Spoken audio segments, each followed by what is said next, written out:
You're listening to the Hazard Ground Podcast, with service members from across the military sharing their stories of combat and survival. And now, here's your host, Mark Zeno. Welcome into the Hazard Ground Podcast. Thank you guys for joining us so much. Our guest this week is a former helicopter pilot who fought in Operation Iraqi Freedom. She served a total of 8 years in the United States Army. She currently runs her own PR company, and she is the subject of a chapter in the book Band of Sisters, American Women at War. Her name is Robin Brown, and she joins us on the Hazard Ground Podcast. Robin, welcome. Thank you so much for being here. Thank you for having me. All right, so everybody's journey in the military begins somewhere. How did you get your start? So I come from an Army family. Most of my uncles, both of my grandfathers, my dad, all served in the Army for mostly careers. And so that was my norm. I grew up on Army posts, moving every 2 years, and then went to college on an ROTC scholarship. And so it was the civilian world was scary to me. The Army was my normal. So it made sense. I went to, when everybody was getting ready to graduate and going to job fairs, I was perfectly set up going into the military. You know, it's and very funny. happy to do so. I can't believe you actually share that story, because I've told this same story on the podcast. All right, just for everybody from a daytime time frame, you did all this prior to 9/11. Obviously, you graduated from Fordham in 97. I graduated in 99, now that we date ourselves. But I remember distinctly, I've told this story several times, that during the job fairs that were going on when I was in college, people were like, "You going to the job fair?" And I'm like, "No." And they're like, "Why not?" And I'm like, "Because I have to go in the Army. I was doing ROTC, and I have to go in the Army." And then they looked at me with a stone cold face and said, "Why don't you just get a real job?" Yeah. I did have a roommate that always felt sorry for me that I had to go into the Army after I graduated.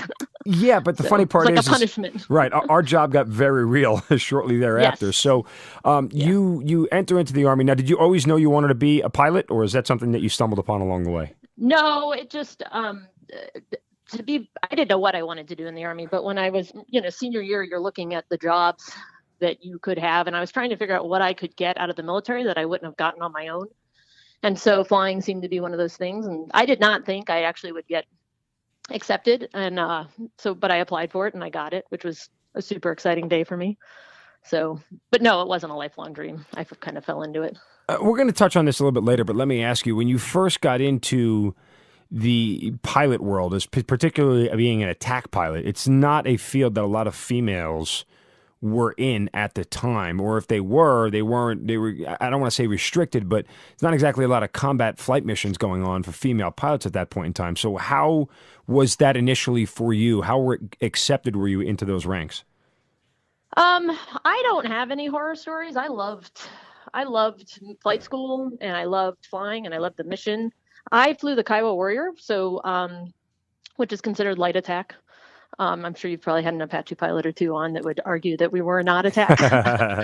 But yeah, so I really loved the reconnaissance mission, and that just it appealed to me, and that's what I wanted to do. I liked the fact that the aircraft was really small and quiet, and so that's what I wanted to do, and that's what the aircraft that I got out of flight school.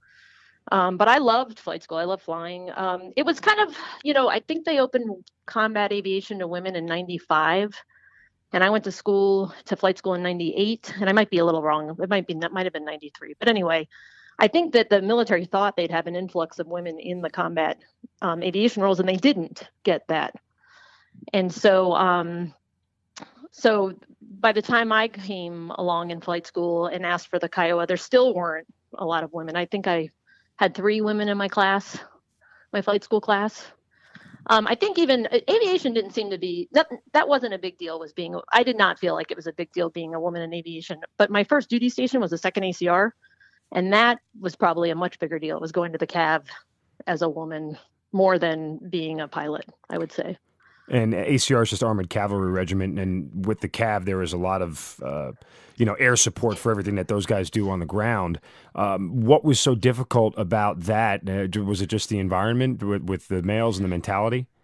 Yeah, and I wouldn't say it was difficult. It just was, it hadn't happened yet. So when I arrived at the 2nd ACR, I remember a few people telling me as I was going through in processing that I wouldn't be assigned to a unit, which was ridiculous because, of course, I was a brand new lieutenant out of flight school and getting in line for my platoon like everybody else.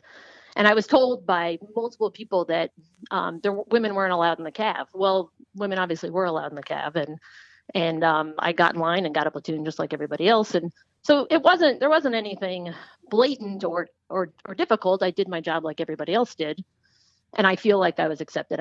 Like I said earlier, I really don't have any horror stories along the way. I'm sure there are people that didn't want me there or especially didn't want to work for a female platoon leader or later on as a female company commander, but they kept those opinions to themselves. And so I had a great experience at the 2nd ACR and then later on at the 82nd Airborne Division.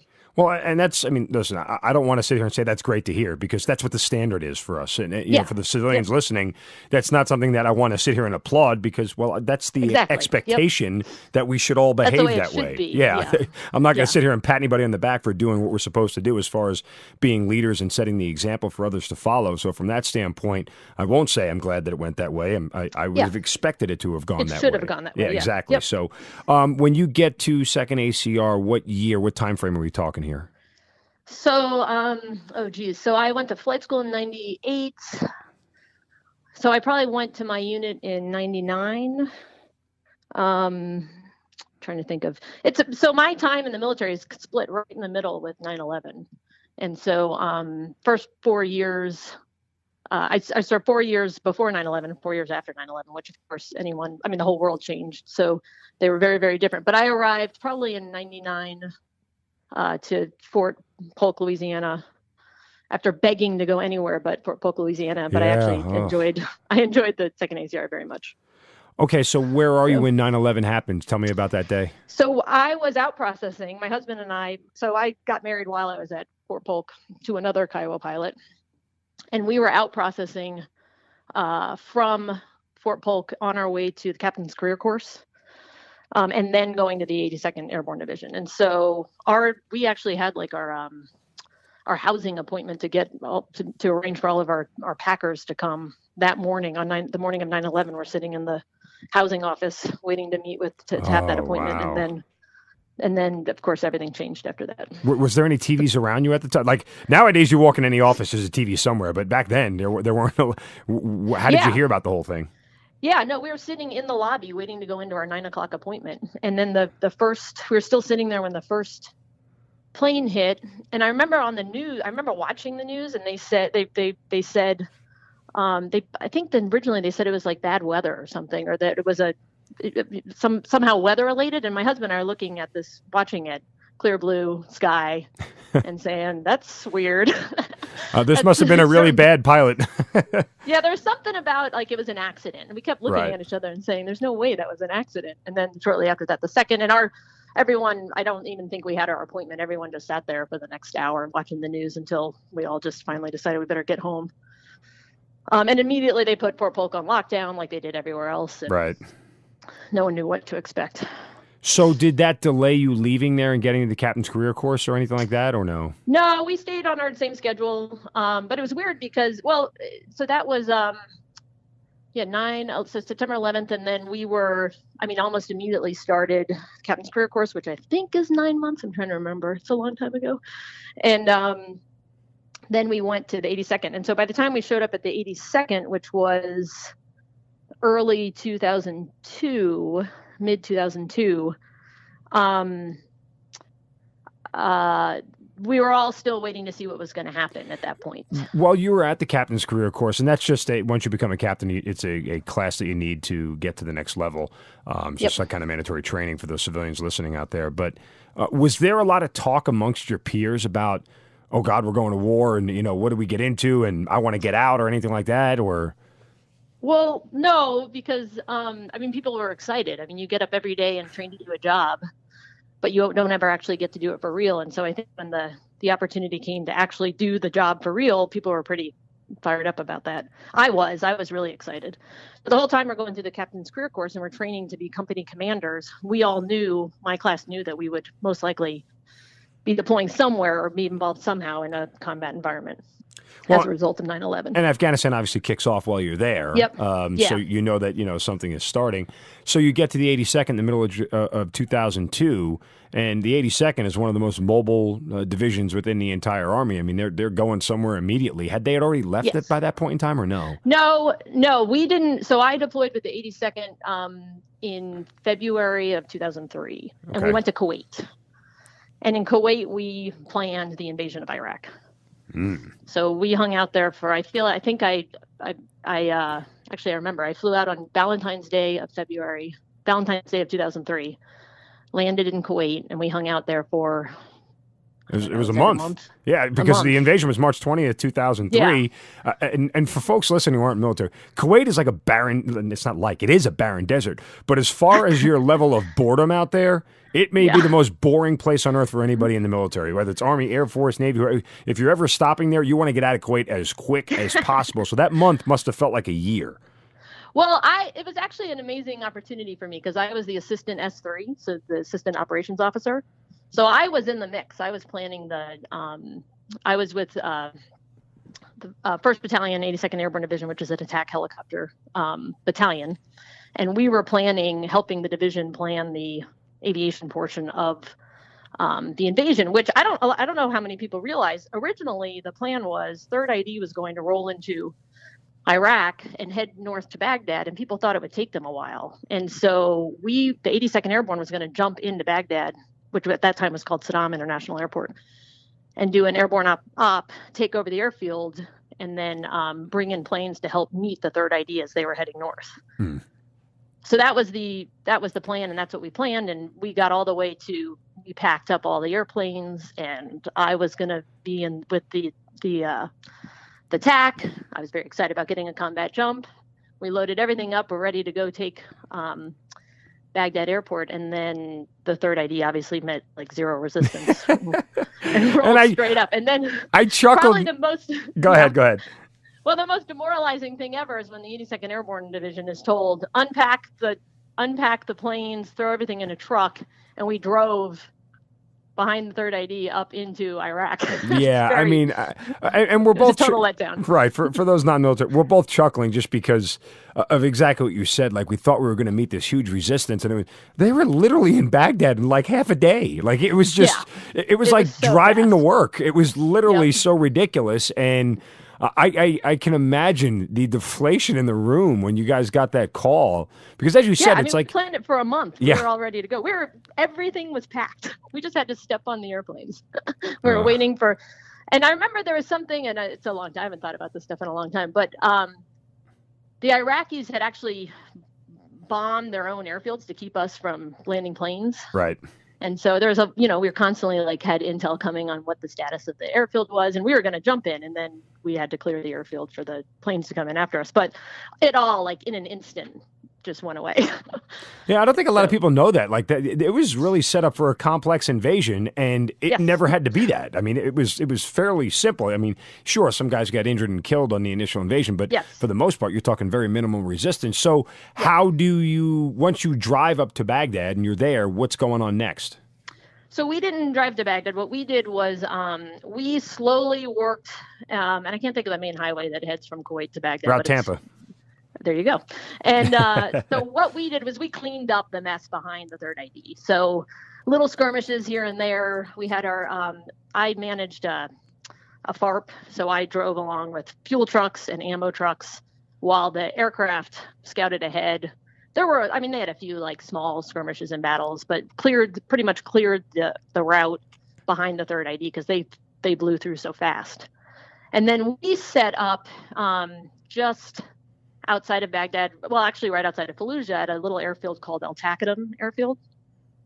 And that's where we set up, and we kind of prepared to be there for a really long time. And it's funny what you say about we had this very complex operation for the war, and then it ended so quickly. I think no one knew what to do with themselves. And so almost immediately, the entire 82nd Airborne Division was called back to the States.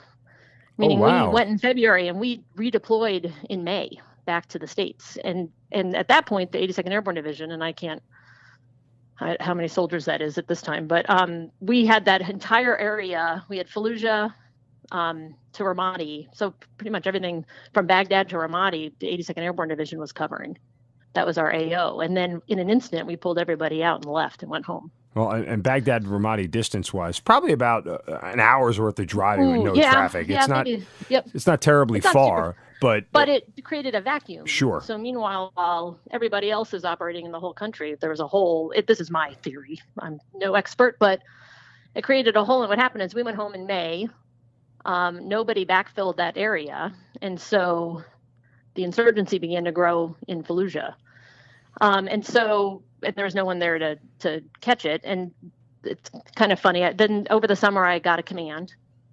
And so I remember at some point in like August, one of my soldiers, and this is another one of those funny Army things, like one of my specialists came up and was like, "Hey, ma'am, I heard we're redeploying." And I scoffed. I said, "We just got home. We're still cleaning up our equipment. There's no way they're sending us back." And literally like 48 hours later, we got orders to go back to Iraq. And we went back to the exact same spot we left. So the 82nd Airborne, or the 80th, we went right back and filled that entire area. And when we went back, it was a totally different world than the one that we left in May. Yeah. And two things real quick.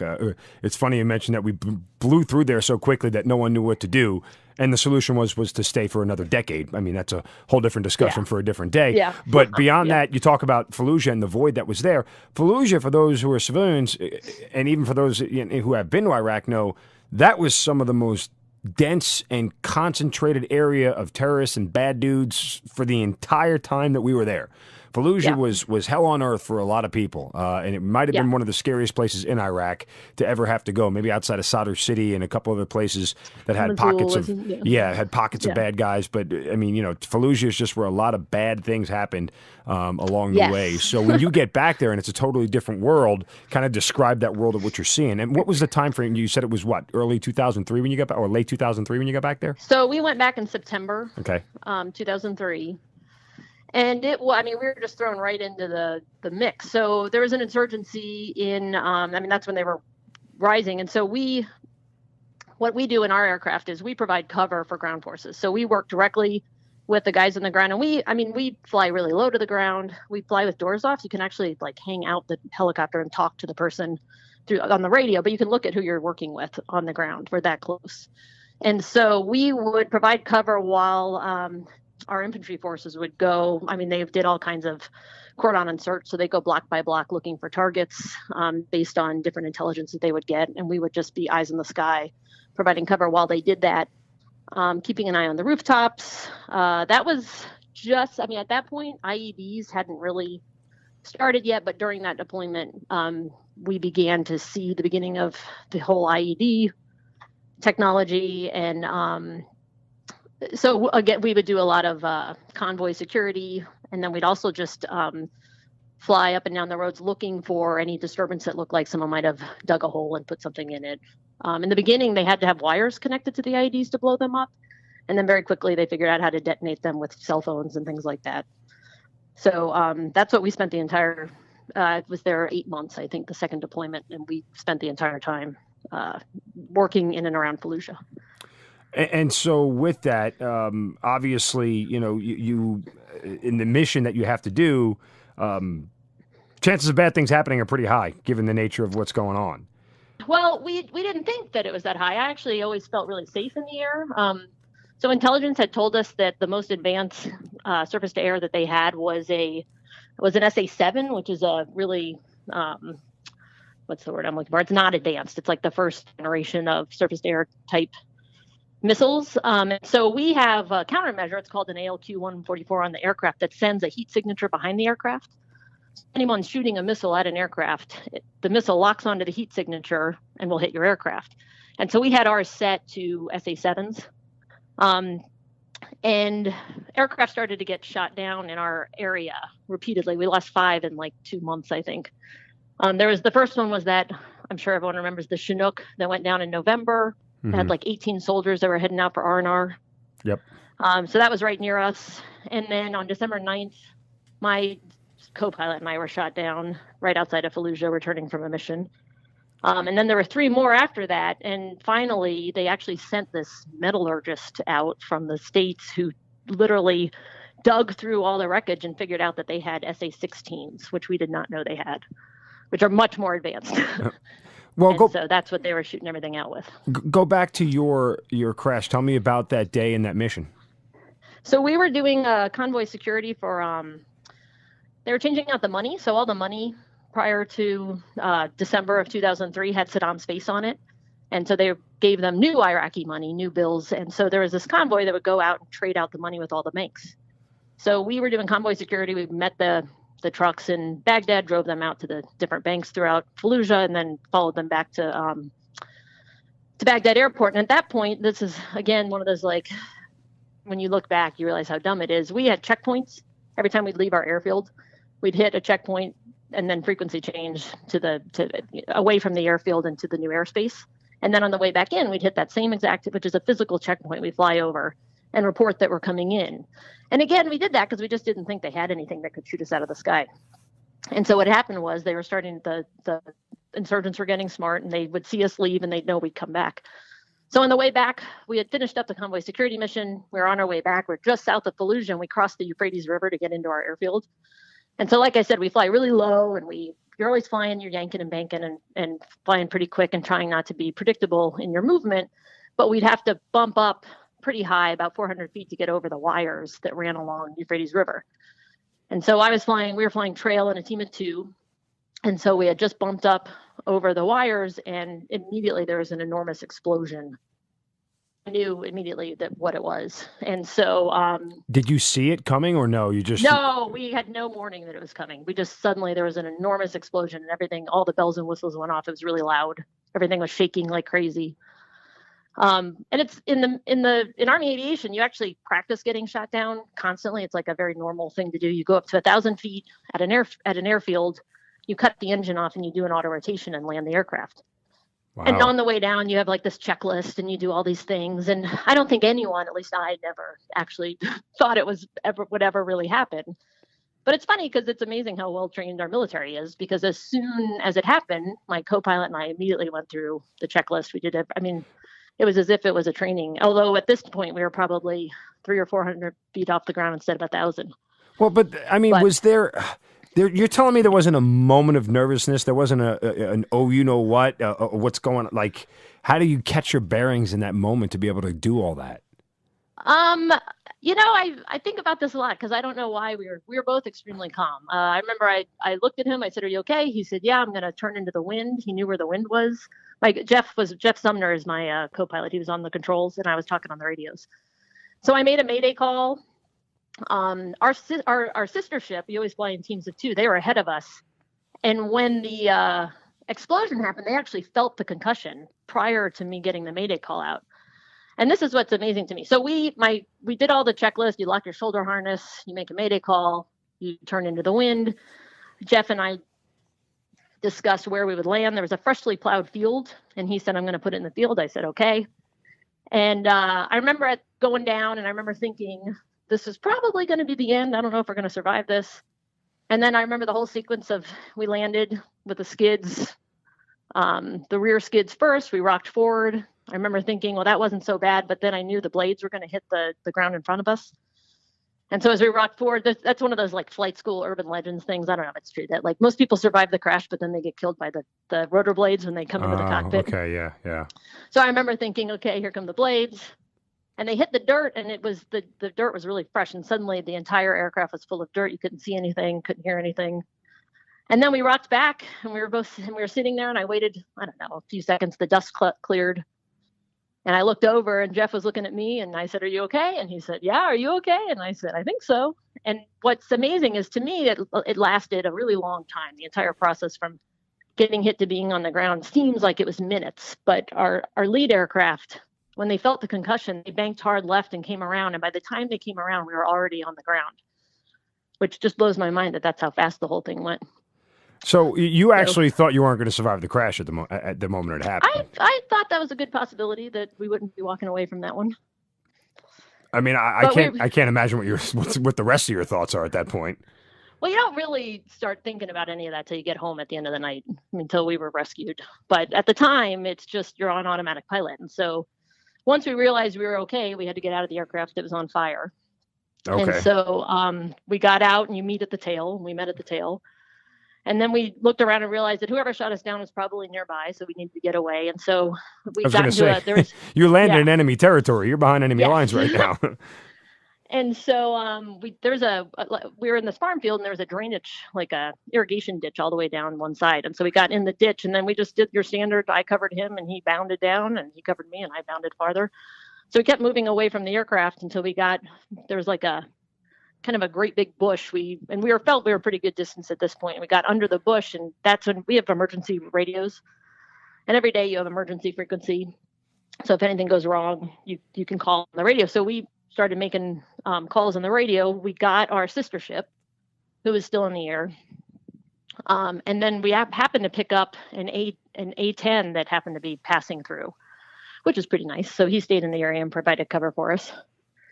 And then then our sister began they called back and began the process for a rescue. And so while we were waiting, we realized we still were pretty close, and people were coming. So we were just on the outskirts of Fallujah, and so at that point, people were flooding out of the city because the aircraft had like huge billowing smoke coming out of it.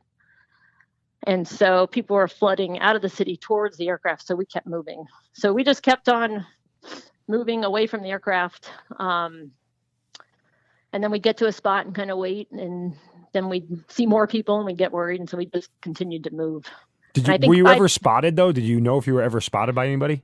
So, no, I don't think so. I mean, there were people that saw us, but there's a kid that saw us. We were kind of, in this one spot, kind of hiding again. We were against this, it was almost like a dam, and it went, the Euphrates River was on the other side. We didn't realize it at the time, but there was this big hill, and on the top was a road, and people were walking up and down the road.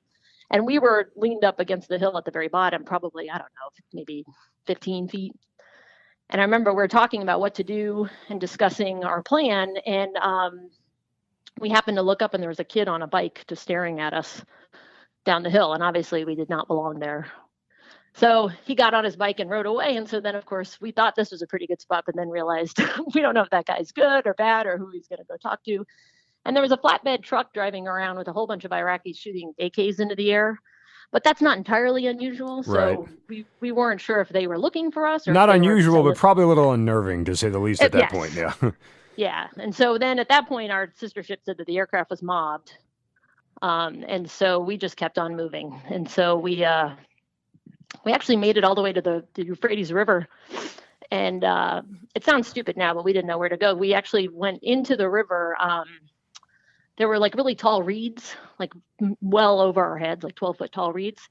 And we went into there, and when we came out on the other side, there was a big sandbar. And so we just set up on the sandbar and waited. And at that point, it took about an hour. Again, this is one of those time things. I would have, by the time we got back to base or to the airfield, I thought we'd been out there like 5 or 6 hours. And we actually were, from the time we were shot down at the time we hit the ground at our airfield, it was like 70 minutes.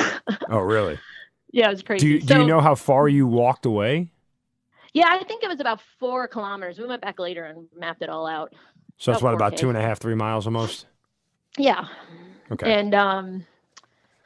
And so then meanwhile, the infantry couldn't get to us. They were tied up. Our ground forces that we worked usually with, they were the closest, but they couldn't get to us. And so our battalion rallied 2 Blackhawks who came out to get us. And so our other aircraft cleared the area, pulled security. The A-10 was still there. And then these 2 Blackhawks came in to pick us up, which was probably one of the greatest sounds I've ever heard in my life, was when they were coming in. I mean, what's the relief feel? What is it was pretty exciting. When I heard the aircraft, I was pretty sure we would be okay. And so they came in and landed. I mean, again, there's a whole SOP for this. And what was cool actually about this is, because they couldn't get our ground forces in time to, like, they couldn't come in a timely manner. The aviation battalion had to rally guys to come get us. So these were all crew chiefs and guys that don't usually get off the airfield. And so they had like a really quick down and dirty mission prep.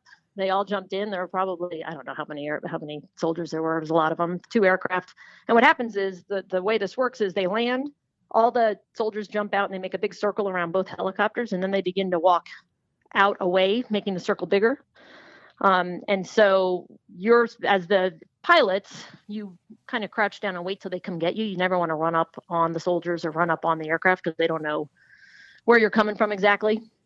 And so we just stayed crouched where we were. The circle got big enough. It hit us. They tap us on the head, and that's a sign to get in. And then they radioed everyone else that we've been found. So we then are sprinting to the aircraft, and they all close in behind us, and everyone dove into the aircraft, and we took off and took off like a bat out of hell and headed back to the airfield. It was as cool as it sounds.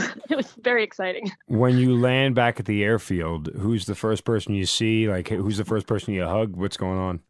So my command sergeant major was the first person that was there, and my first sergeant.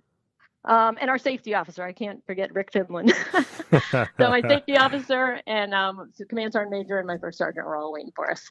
And they were worried about us. They didn't know if we were hurt. And we had bruising and some whiplash, but we weren't hurt. And so they immediately took us to the medical tent to get checked out.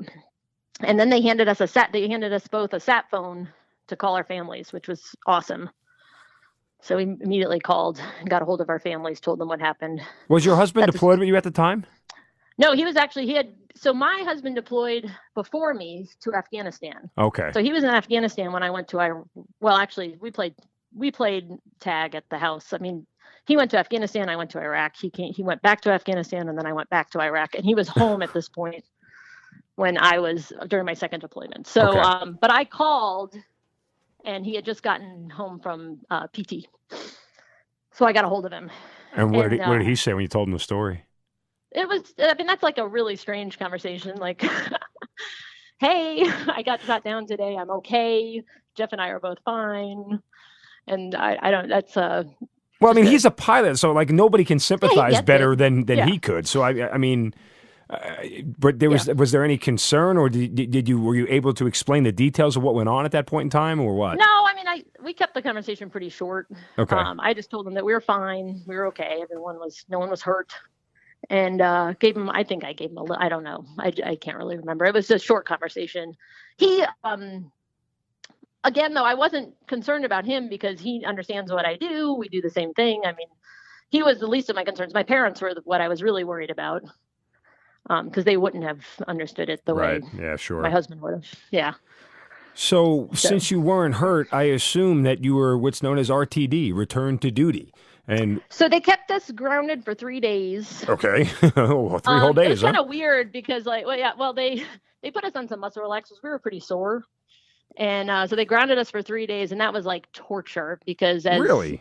I mean, well, if you're not doing anything in Iraq, I mean, what do you do? The day lasts forever. You're just sitting there. I mean, the missions are still going. Everyone's still working, and you're just sitting on your cot. It was horrible. So finally, after 3 days, I looked at Jeff and said, should we go fly again? And he said, yeah. So we went and got signed back off that we could fly. No reservations about getting back in a chopper, huh? Well, I wouldn't say no reservations. That first flight was terrifying, far more terrifying than that first flight back was far worse than the flight than the flight getting shot down. I mean, every time the wind hit the aircraft, I was sure we'd been hit by something. But once we got that first flight, and they gave us like an easy mission, like, fly to Ramadi and back, like something, they broke us in nicely. And then, but after that, I was just happy to be busy. Yeah, I mean, I can imagine anybody's ever been in like a car accident, one where that's violent, not a fender bender. Your first time back behind the wheel, like you are super nervous. So I can only imagine what you were feeling in the air. Were you and Jeff equally as nervous? Yeah, I think so. I mean, I think we were pretending not to be, but I think we both were. I think we were very relieved when we set the aircraft down after that first flight. And so no other incidents for the rest of your deployment as far as with your helicopter? No. Nope. And just the normal mission stuff. When you get home, is that the end for you? Well, I mean, I decided during that deployment that I was ready to get out of the military, but it didn't have anything to do with getting shot down. It had more to do with I hadn't seen my husband in a year, and it was just time to do something else. When I got home from Iraq, he was on orders again for a third time to Afghanistan. Oh, God. And so that's when we said, we're done. we loved it, but we wanted to have a family, and it was just time to do something else. But no, I think, no, the weirdest thing for me with the shoot down was that that was before people talked about PTSD, or that was before they had, therapists and all that stuff. And so it kind of like, once we were back in the mission mix, no one ever talked about it again. And so there was no one ever came and said, how are you guys doing? Should we talk about this? And so that to me was weirder than anything, was that it was as if it had never happened. Did you have any kind of flashbacks of it after you left the military? No, I'm incredibly lucky. I haven't had any issues. I haven't had any PTSD or flashbacks or anything like that. The worst thing I had was adjusting to the civilian world Right. after, because then what happened is we got home, I dropped my paperwork. February of 2005, essentially, I got out, and I went from being Captain Brown, attack helicopter company commander, to Mrs. Brown, unemployed, and that was far worse than anything else. Yeah, I mean, just one more question as far as the crash is concerned. I mean, Mm-hmm. can you still hear it? And the reason why I asked that, I mean, my vehicle got hit with an IED when I was there, and the crunch of the metal is something that I'll never forget. I know that sound. I'd hear it anywhere, and if I ever heard it again, I know I would instantly think of that. Is there anything like that stays with you? Yes. Yeah. I remember exactly what it was like when we got hit. I remember exactly, like, I was trying to lock my shoulder harness, and everything was vibrating so hard I couldn't even grab the lever to do that. But yeah, and I remember the bells and whistles and the way it sounded, and yeah, it's very clear. All right, so you decide to end your military career, but before it ends, you get interviewed for a book. Her name is Kristen Holmstead. She writes a book called Band of Sisters, American Women at War in Iraq, and you got a whole chapter dedicated to you and your experience, one that you just told me.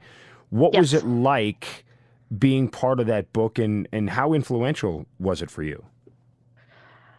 I think probably the best thing for me was that I told the story in great detail to Kirsten. So Kirsten didn't have any military experience. She didn't know anything about the military.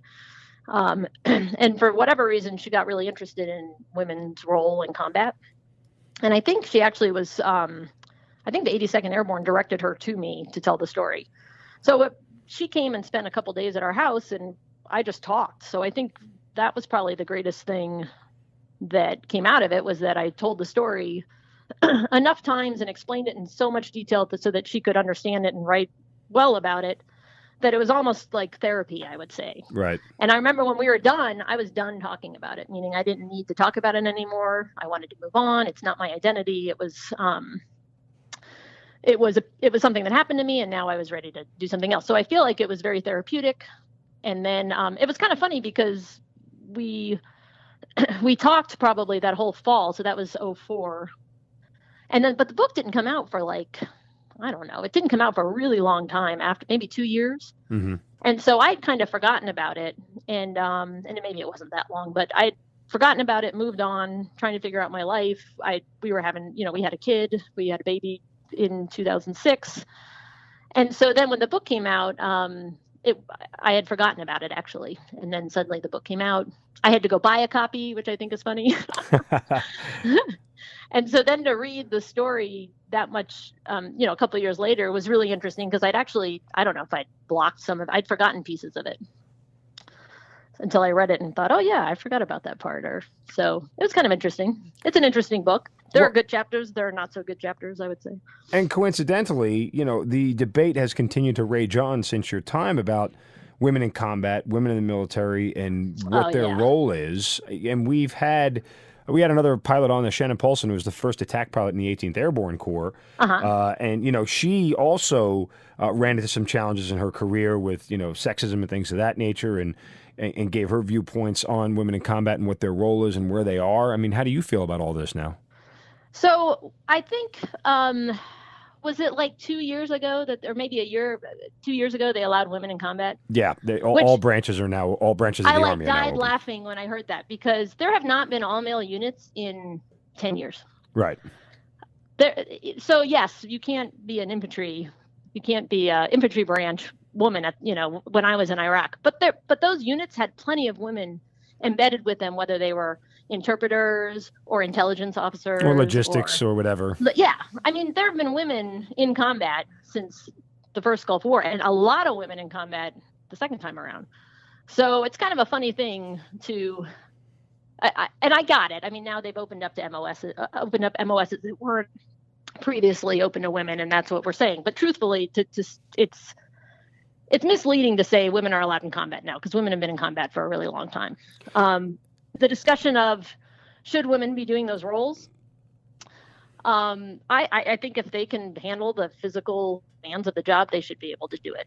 The argument that people make that, and there's a lot of them, but one is it's too hard for men to deal with women in combat, meaning it's like too emotionally devastating when women die or get hurt. I think that's bullshit. It's just as emotionally devastating when a male counterpart dies or gets hurt.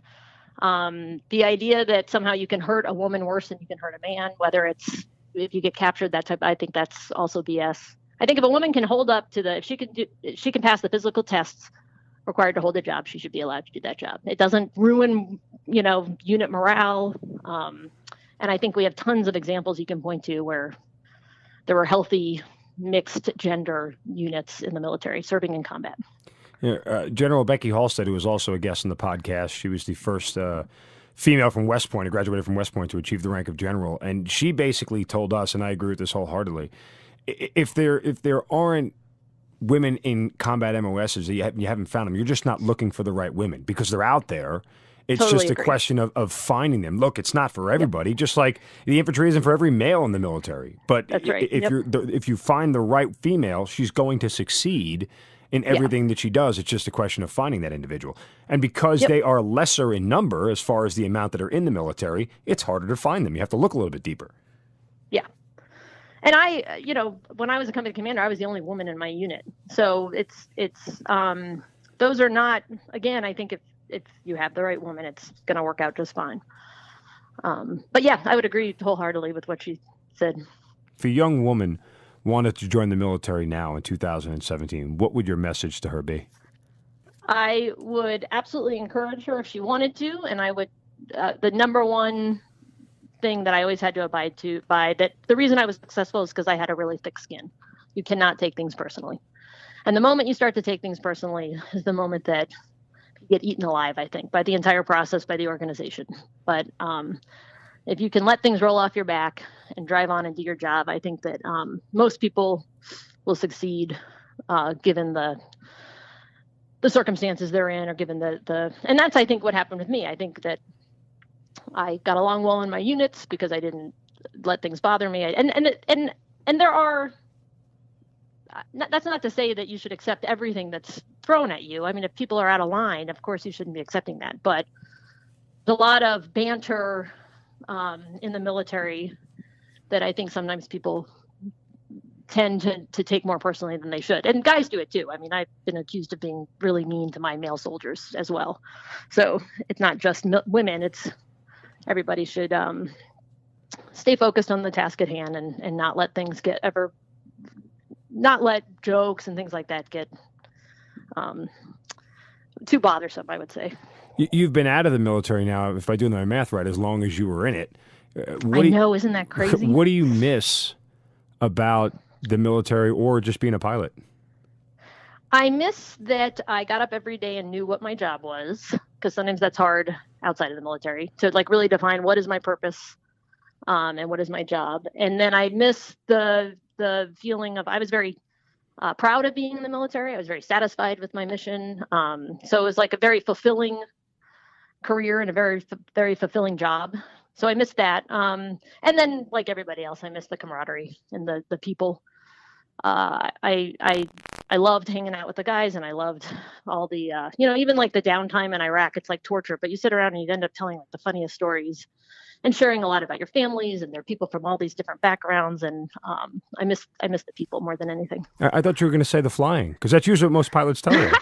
No, I don't actually. I mean, I missed it for a few years, but no, now and of course, you know how it is. The farther away it gets, you forget all the stuff that sucked, and you only remember the good stuff.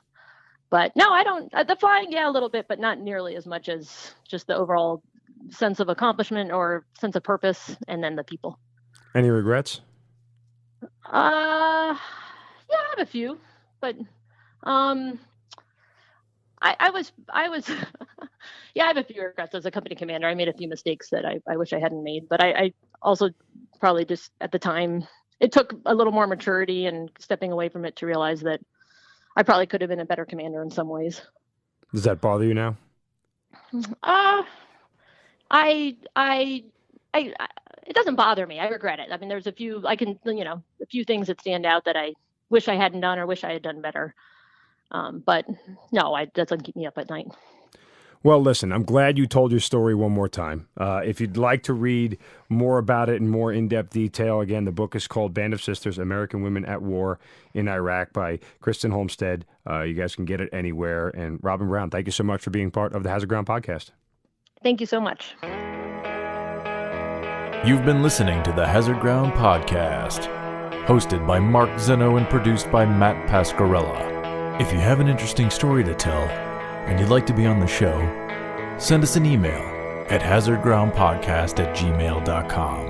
And if you like the show, don't forget to subscribe, rate, and review on iTunes. Thanks for listening. We'll see you next time.